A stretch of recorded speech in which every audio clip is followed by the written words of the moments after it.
Hi guys! For today's video, pakita ko yung mga pabango ng lola. Marami yan guys. Ito pa, ubos na. Gumagamit din ako. Pwede naman akong gumamit.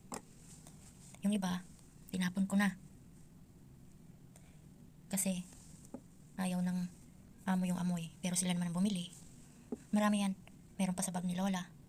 Meron din akong iniwan sa bakasyon, sa Abha.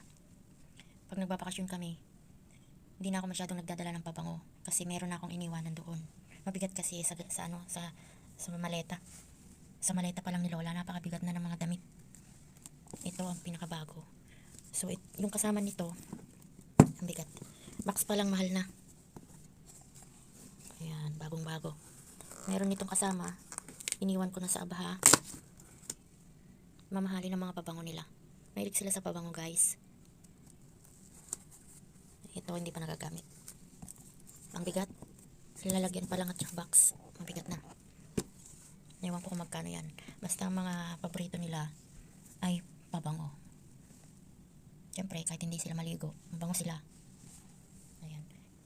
Ayan ay nakikita ninyo, kukunti pa lang yan. Meron din ako nilagay sa CR kasi hindi nila gusto ang amoy. Nilagay ko sa CR para pag may amoy ang CR, yun ang ni-spray ko. Dito sa bag niya, meron pang dalawa.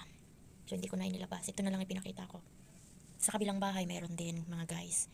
Iniwan ko na rin. Kung nasaan si lola, meron siyang pabango. Makalimutan ko man yung mga pabango niya. So meron na siyang nakahanda. O, diba? So ayan lang ang video natin sa ngayon. Ramadan pa rin, puyatan. Ingat kayo mga kabs. Enjoy na lang natin ang puyat. Sana magandang may bigay na hadiah. Last year malaki. Malaki ang hadiah sa akin ng amo. Higit sa kalahati ng aking sahod. So, nagpapasalamat ako kasi mabait naman sila. Medyo mahirap alagaan si lola. Kahit ni sinasaktan niya ako minsan kasi ayaw nga magpabihis, ayaw maghugas. Mahirap siya alagaan pero carry ka naman.